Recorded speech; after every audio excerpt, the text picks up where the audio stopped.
The symbols and the leaders change, but Germany's maniacal urge to impose its will on others continues from generation to generation.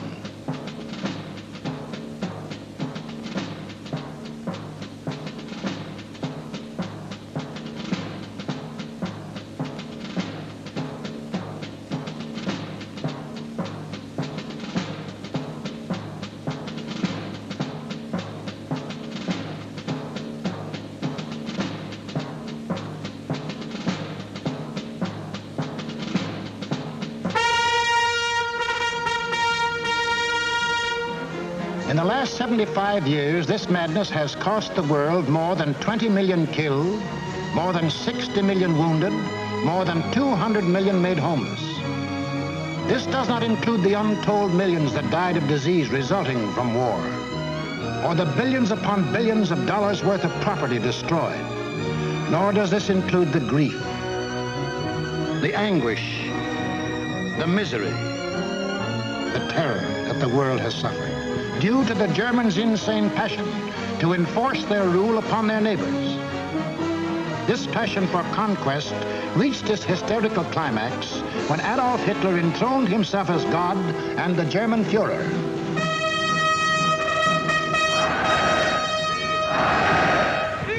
What fantastic dreams was this humorless man dreaming as he stood at Nuremberg and looked down on his fanatic followers?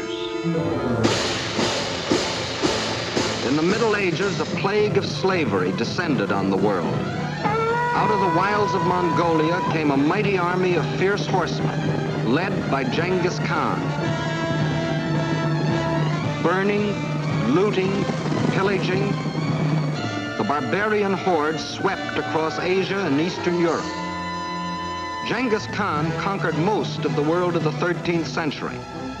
Adolf Hitler was determined to outdo him and conquer all of the world of the 20th. Set up at Munich was an institute devoted to the little-known science of geopolitics, vaguely defined as the military control of space. Germany's leading geopolitician, a former general, Karl Haushofer, was head man. Here was gathered together more information about your hometown than you yourself know. To the German geopolitician, the world is not made up of men and women and children who live and love and dream of better things. It is made up of only two elements, labor and raw materials. The geopolitician's job was to transform Hitler's ambition to control these elements into cold, hard reality. On their map, our planet is neatly divided into land and water. Water forms 3/4 of the Earth's surface, land only 1/4. And in that 1/4 of the Earth's surface lies the world's wealth, all its natural resources.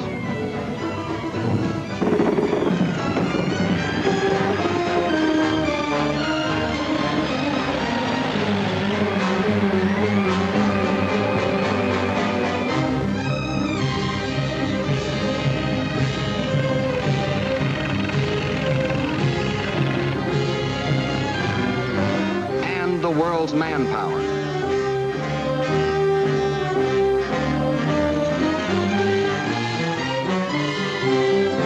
Control the land and you control the world. That was Hitler's theory. This all-important land, the geopoliticians now break up into two areas.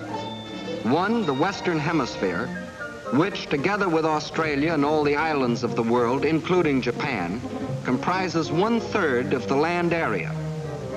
The other area, which consists of Europe, Asia, and Africa, makes up the other 2/3.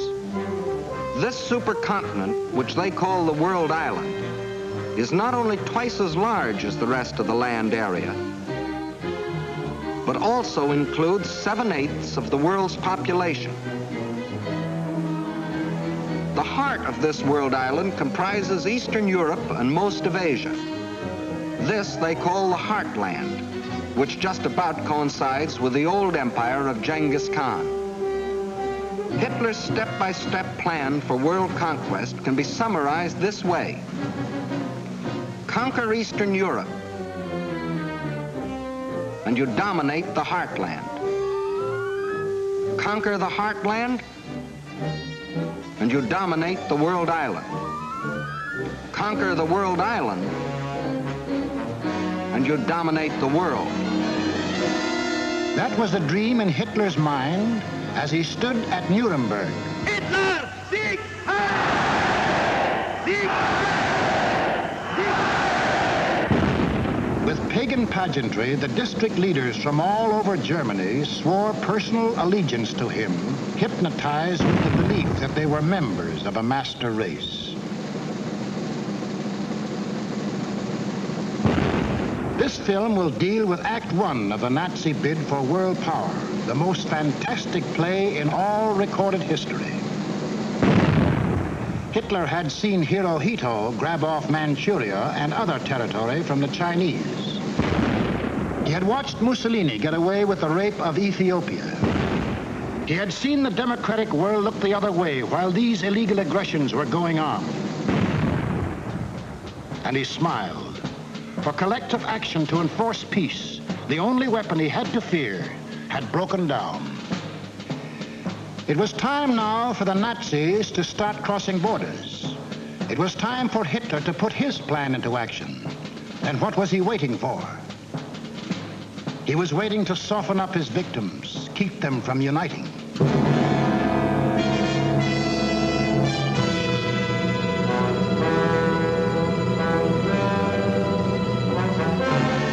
For the softening up process, he sent his agents all over the world disguised as tourists, students, and commercial travelers. Payoff men like Ribbentrop came too, to bribe, threaten, and form local fascist parties such as de Grelle and his Rexist party in Belgium, such as Larocque and his Cross of Fire party in France, Henlein in Czechoslovakia, Seyss-Inquart and his National Socialists in Austria. In Britain, Sir Oswald Mosley offered himself to the people as a Hitler with an Oxford. In other words, I'm told that Hitler is mad. Well, I've got another view myself. Until the day when they would make easy Hitler's actual invasion, these subversive fascist organizations provoked riots and rebellions, creating scenes like these in France.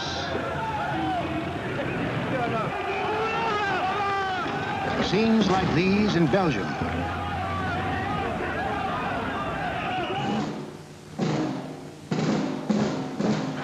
And where do you think this is? Right in Madison Square Garden, USA. And this is Fritz Kuhn, leader of a German-American Bund, hiding behind the American flag, but taking his orders from Berlin and copying the methods of Berlin. That was the softening up process outside Germany.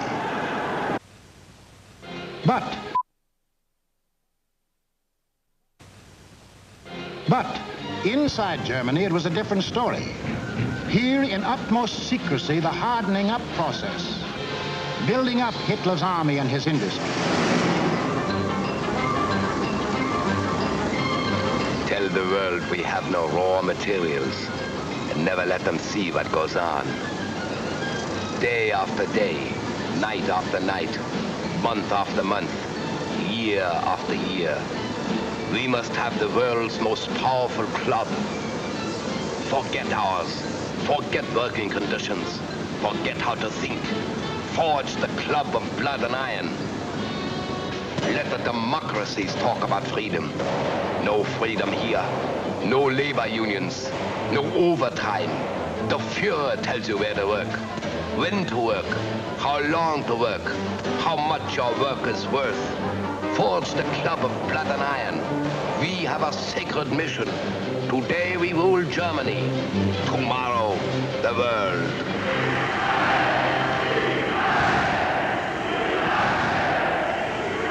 And for those who don't like it, you don't eat. Or you disappear into a concentration camp. Or you get this. And this is the man who gives it to you.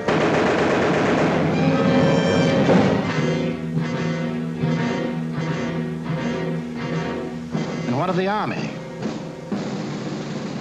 Before Hitler came into power, the German army by treaty was limited to 100,000 men. But treaties to the Germans have always been something to ignore.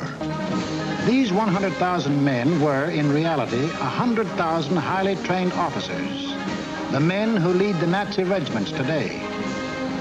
But Hitler didn't merely ignore the treaty. He tore it up, and in 1935 ordered national conscription.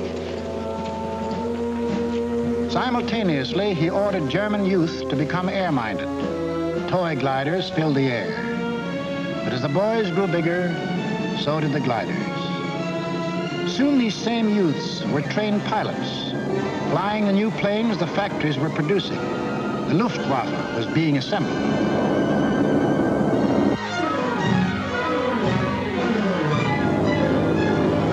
The only thing old about this new army was the goose step. And even Hitler couldn't improve on that ancient German form of torture, designed to make man stop thinking and blindly obey. Goose-step them until they become as insensible as weapons.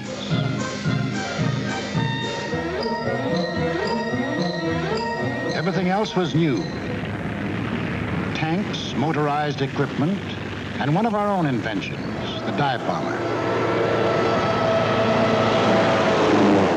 All this rearmament was strictly illegal, according to the Versailles Treaty. And the next illegal step Hitler took was to march his troops into the Rhineland, a strip of land between Germany and France, demilitarized after the last war as a precaution against future German aggression. But Hitler's plan of eastern conquest demanded a barrier against democratic action in the West. So Hitler remilitarized the Rhineland and began building the formidable Siegfried Line, a chain of forts and defenses 450 miles long and in some places 30 miles wide. Germany had fought one two-front war and didn't want another.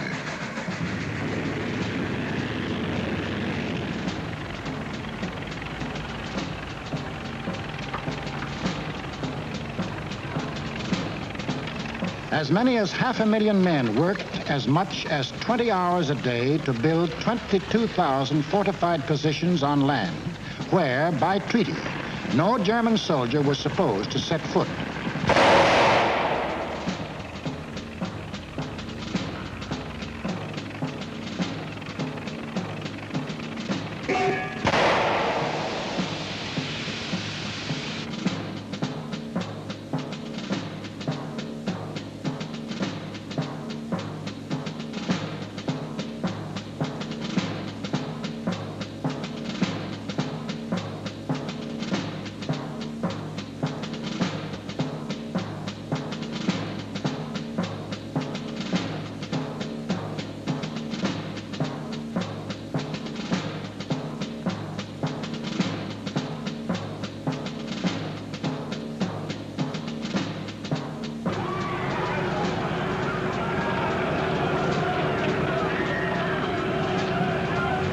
Hitler had his Siegfried Line.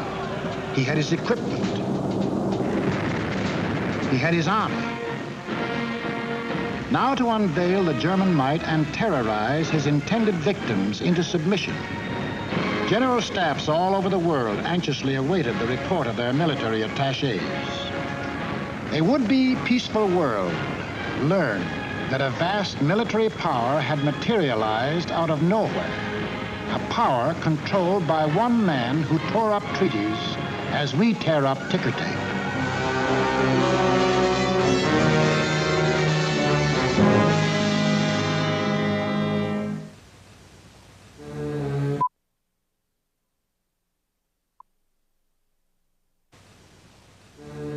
Satisfied they had created the right sense of fear in the world, the Nazi leaders were now ready to strike. The hour had come. It was time to start conquering Eastern Europe, according to the plan of Hitler's geopoliticians. It was time to win the domination of the heartland. Who would the first victim be? Naturally, the softest, Austria. Bite off just enough not to set the world against you. On March the 12th, 1938, without warning, the German armies marched over the Austrian border. It was really only a full-scale invasion test, and Hitler rode in triumph into Vienna. Even the very name of Austria disappeared from the map, though Hitler had promised earlier to the world.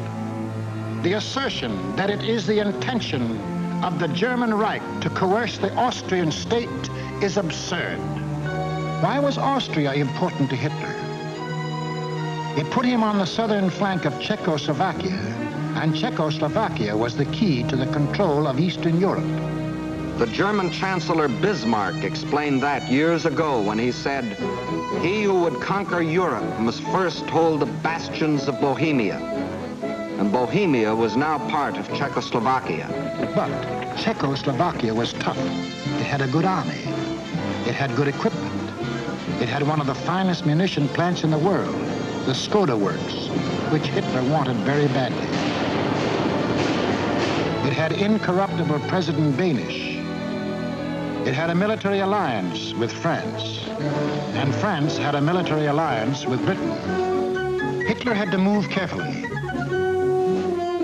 find excuses to take Czechoslovakia one piece at a time. He found his excuse in the Sudetenland, a portion of Czechoslovakia bordering Germany. Here lived some people of German origin, although they had never been a part of Germany itself. That was Hitler's cue. Completely ignoring the fact that most people who left Germany had done so to get away from things like Hitler, he sprang his pet theory that every person of German blood, no matter where he lived, belonged to the Nazi Reich. Germans or descendants of Germans, often with no more than a drop of German blood in their veins, suddenly learned that they were godlike, not subject to the laws of the land in which they live and to which they owe their allegiance, whether it be Czechoslovakia, Norway, Sweden, China, the United States, or Timbuktu. According to the Nazis, the German was a special creature who remained forever German, to the 6th and 7th generation, and must take his orders from Berlin. Some people we know of German descent think this is a lot of hogwash.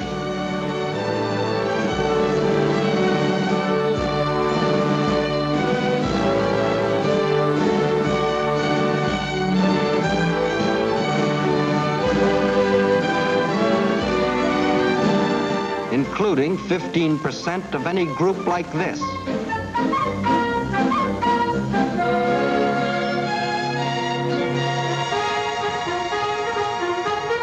But in the Sudetenland, he found some stooges who fell for this bunk. Konrad Henlein was their Bush League Führer.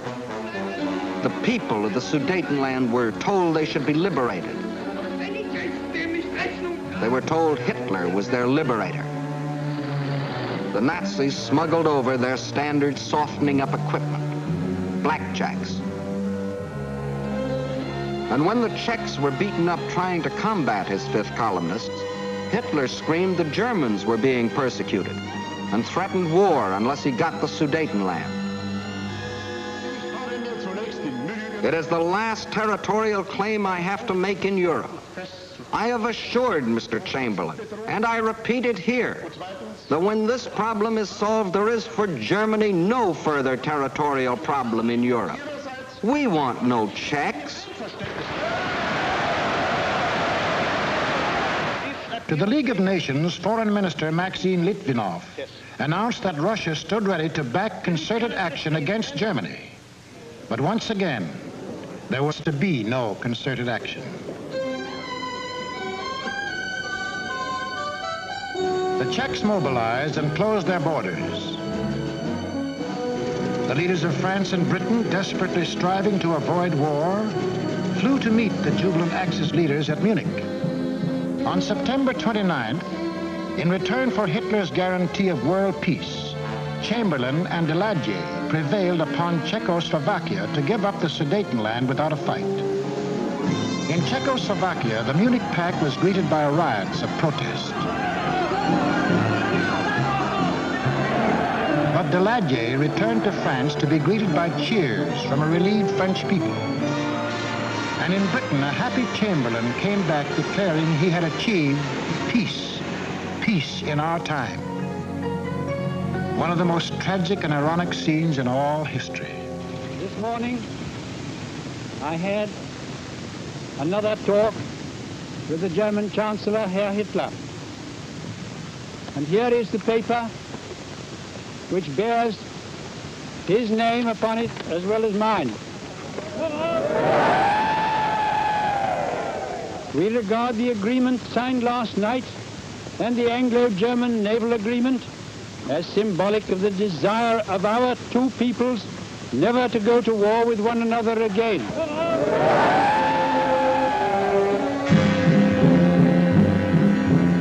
Peace. It wasn't peace. The Nazis hadn't merely got 3 million more souls under the German flag. By taking the Sudetenland, they had made Czechoslovakia defenseless. For in this territory lay the natural defenses, the mountain ranges, and a defensive line of forts considered even stronger than the Maginot Line. Without these fortifications, Czechoslovakia was disarmed, a ripe plum ready to fall into Hitler's lap. Within 6 months of declaring that he wanted no more territory anywhere, he violated the Munich Agreement, marched in, and took the whole of the Czech state, though he had specifically promised, "I have no further interest in the Czechoslovakian state. That is guaranteed. We want no Czechs." Austria and Czechoslovakia were gone without a fight, and Hitler was getting his control of Eastern Europe. Poland was next on the map. The tired old man of Munich now knew that there could be no peace in our time. If an attempt were made to change the situation by force in such a way as to threaten Polish independence, why then that would inevitably start a general conflagration in which this country would be involved. But after his success at Munich, Hitler was sure that France and Britain would not fight. Here's what one of his spokesmen said: "Democracy has no convictions for which people would be willing to stake their lives." But what about the Russians? The light. But what about the Russians? The lights began to burn all night in Moscow. British and French military missions arrived to confer with the Soviet government. So did German representatives. And on August 21st, 1939, the world was set on its heels by the announcement of a treaty between the Russians and the Germans in which they agreed not to fight each other. Here were the admitted arch-enemies in a state of apparent friendship. It was too fantastic to make any sense. It didn't. The Germans hoped they could lull Russia into a false sense of security, and the Russians needed time to prepare for the fight they knew was coming. They'd read Hitler's book, Mein Kampf, too, and knew he had his eyes on the rich Russian land.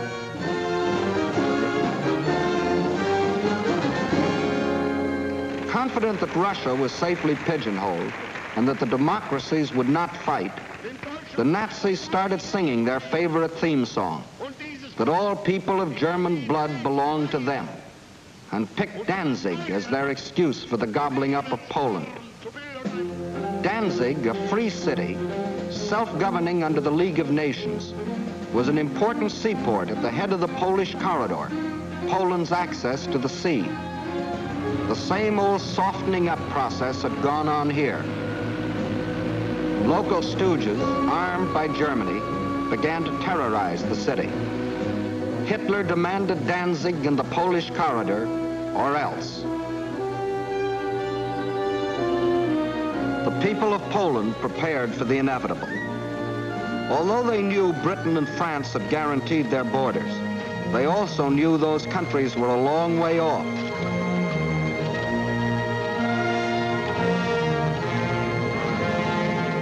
Germany's theft of Czechoslovakia had made Poland's strategic position even worse. Except for the Carpathian Mountains, Poland is relatively flat and low-lying. The Vistula is the Mississippi of Poland. It is broad, muddy, and unfordable for most of its length.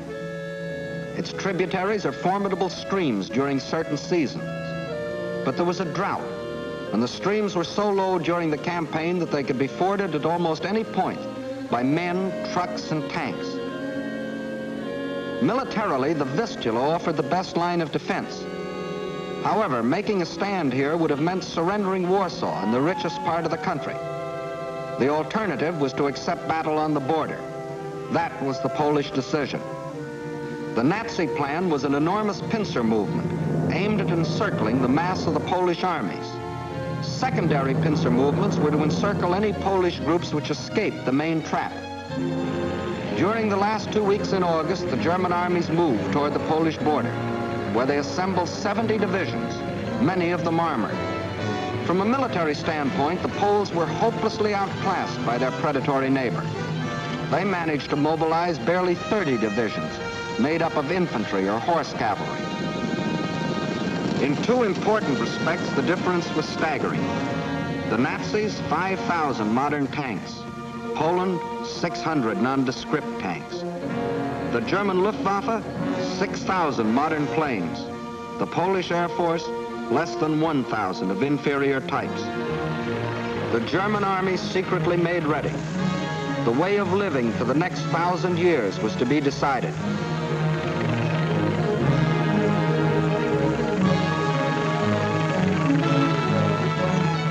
The fire that had begun in Manchuria and spread through China and Ethiopia and Spain would now blaze around the world. This man made that decision. War.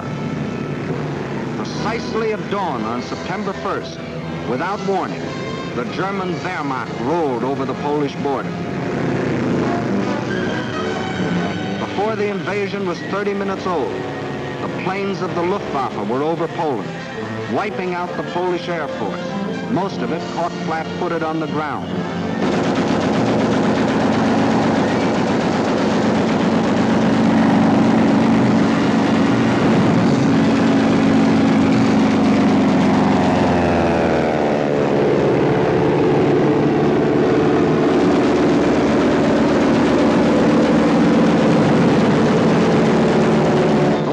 That did get off faced overwhelming odds and were shot out of the sky.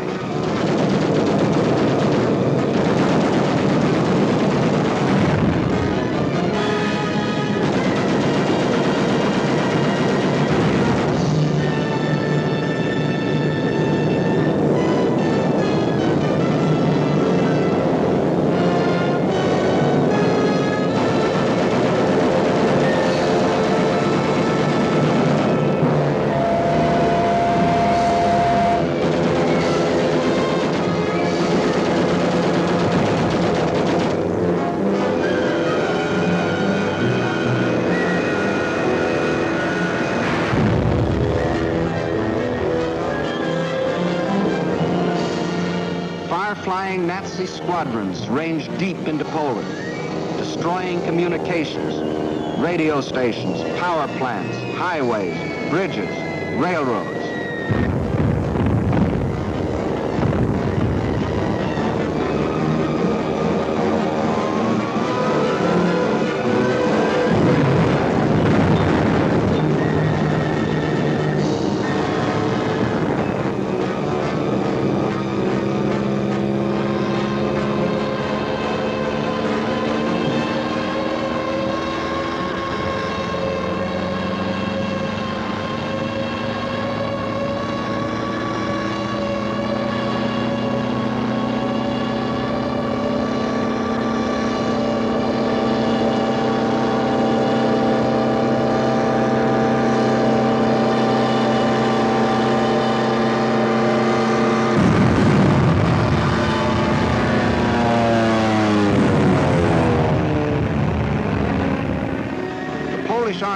disorganized by the loss of its air force and the disruption of communications. The massed ground units of the Nazi army continued their advance. Occasionally, they unveiled a new technique or item of equipment. For example, advance units of the German Fourth Army crossed the Vistula in a new type of storm boat. By September the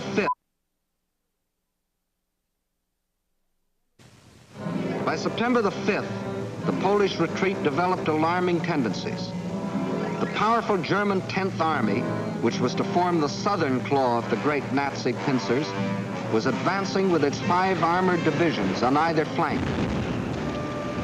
On September 6th, the opposing Poles began splitting into 2 groups, the southern one falling back toward the Vistula. The armored divisions on the German right raced ahead, circling Radom and cutting off this group, which finally surrendered. Meanwhile, further north, the main Polish mass began drifting toward Lodz. The German command, perceiving that this opened the gate toward Warsaw, sent the northern Nazi armored units racing through the gap to the Polish capital. The infantry advanced in forced marches of 35 miles a day, and 2 days later relieved the panzers about Warsaw. The city was now cut off. West of Warsaw, the main Polish armies were encircled. Under terrific pressure on the ground and pounded ceaselessly from the air, they began to disintegrate. They fought on with high personal courage, but without airplanes, without communications, cut off from their general staff, the isolated Polish groups were forced to surrender, one by one. But Warsaw still resisted. The heroic strains of the Polonaise told an incredulous world that the people of Warsaw, led by Mayor Straczynski, had erected a wall of courage around their city, defying Hitler to do his damnedest.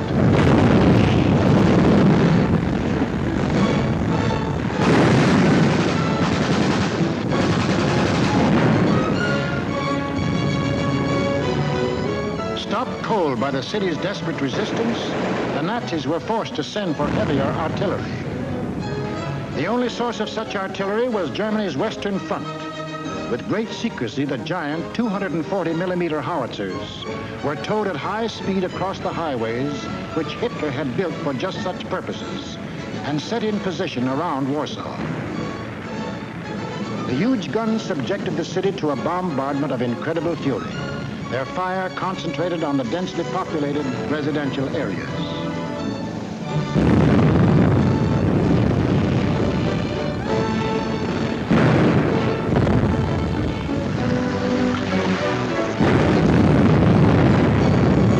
For 20 days of death and horror, every man, woman, and child fought to save his city.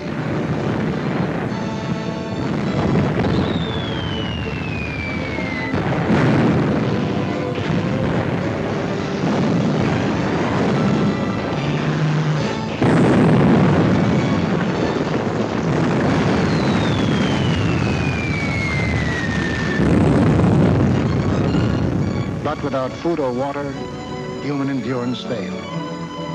On September the 27th, the strains of the Polonaise died on the Warsaw radio, and the Polish capital was forced to capitulate.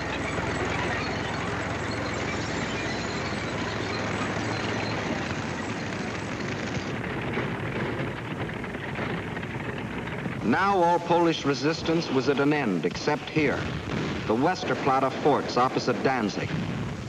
This small island of stubborn defiance had stood up under the fire of German warships from the first day. Its guns silenced, its forts shattered, it still refused to surrender, even under point-blank fire at 800 yards range.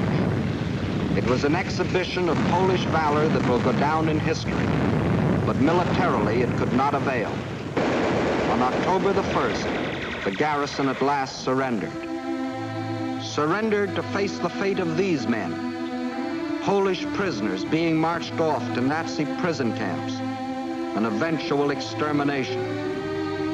For the Nazi master race theory calls for the complete wiping out of so-called inferior races. And in village after village, local Judases point out loyal Polish neighbors.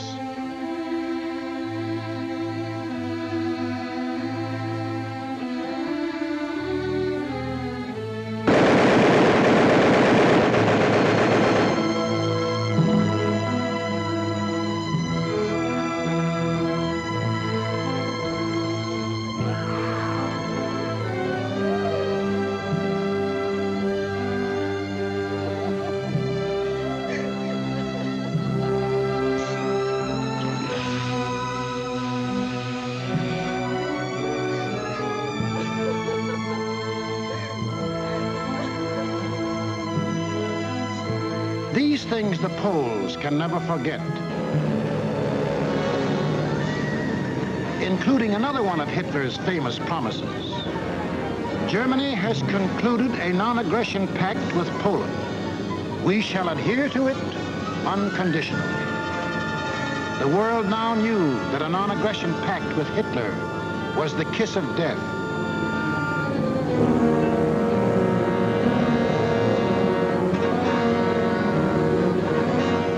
Was completely destroyed. Completely? Not quite. During the last days of the campaign, the Russian army entered eastern Poland and took up positions along the Bug River. The two strongest armies in Europe faced each other. Hitler could decide now whether to keep on heading east or call it quits. He called it quits. Why did Hitler quit here? He had to. To continue a drive to the east would leave Germany facing the threat he had always sworn to avoid, a two-front war. How he met that threat you will see in the next film. What Hitler thought impossible was anything but. The day after Hitler crossed the Polish border, France called up her reservists. Within 24 hours, British planes had bombed German warships in the Kiel Canal.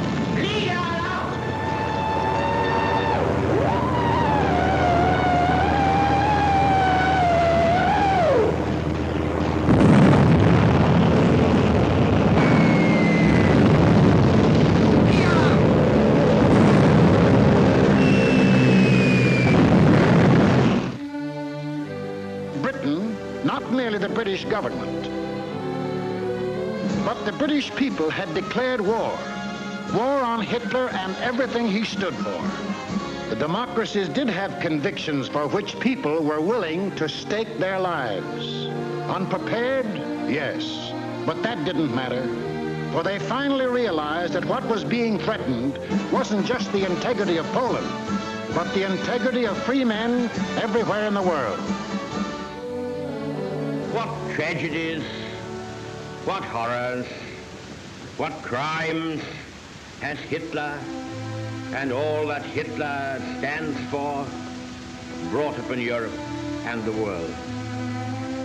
It is upon this foundation that Hitler pretends to build out of hatred a new order for Europe.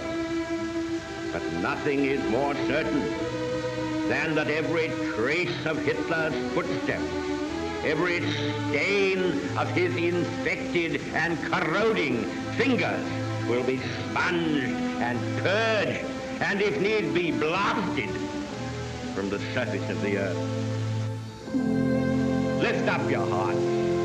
All will come right out of the depths of sorrow and of sacrifice. Will be born again the glory of mankind.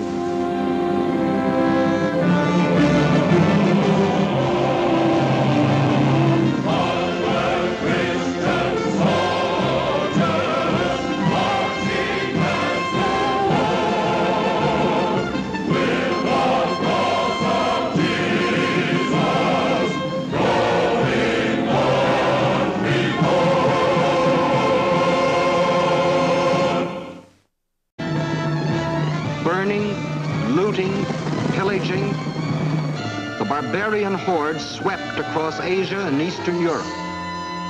Genghis Khan conquered most of the world of the 13th century. Adolf Hitler was determined to outdo him and conquer all of the world of the 20th. Set up at Munich was an institute devoted to the little-known science of geopolitics, vaguely defined as the military control of space. Germany's leading geopolitician, a former general, Karl Haushofer, was head man. Here was gathered together more information about your hometown than you yourself know. To the German geopolitician, the world is not made up of men and women and children who live and love and dream of better things. It is made up of only two elements, labor and raw materials. The geopolitician's job was to transform Hitler's ambition to control these elements into cold, hard reality. Has cost the world more than 20 million killed, more than 60 million wounded, more than 200 million made homeless. This does not include the untold millions that died of disease resulting from war, or the billions upon billions of dollars worth of property destroyed. Nor does this include the grief, the anguish, the misery, the terror that the world has suffered, due to the Germans' insane passion to enforce their rule upon their neighbors. This passion for conquest reached its hysterical climax when Adolf Hitler enthroned himself as God and the German Führer.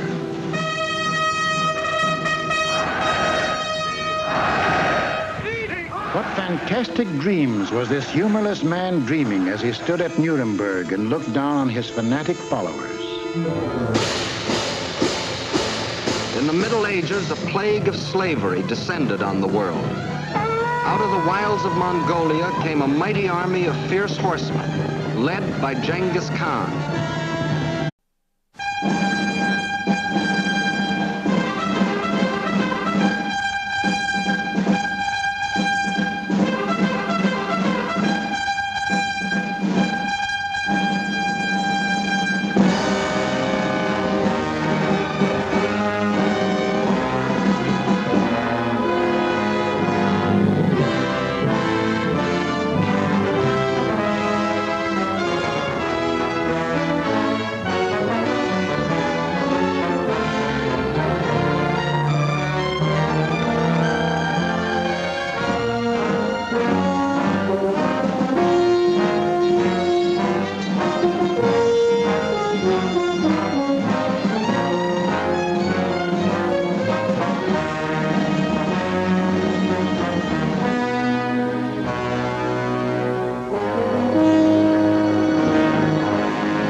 On their map, our planet is neatly divided into land and water. Water forms 3/4 of the Earth's surface, land only 1/4. And in that 1/4 of the Earth's surface lies the world's wealth, all its natural resources.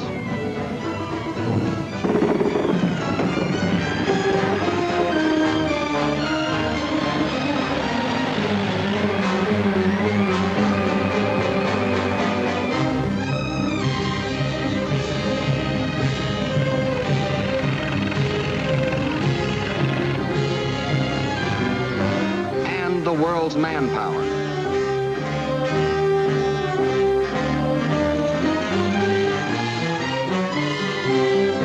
Control the land and you control the world. That was Hitler's theory. This all-important land, the geopoliticians now break up into two areas. One, the Western Hemisphere, which, together with Australia and all the islands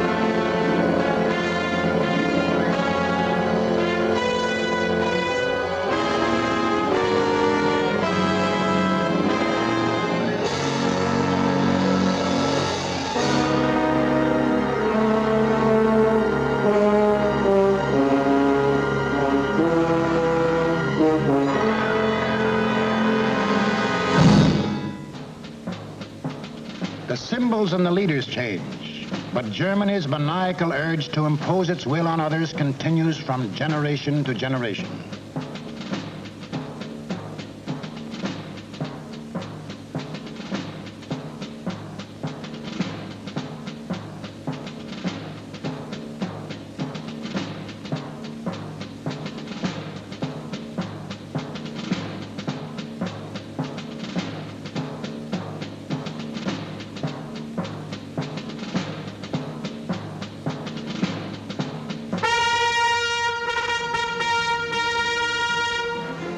the last 75 years, this madness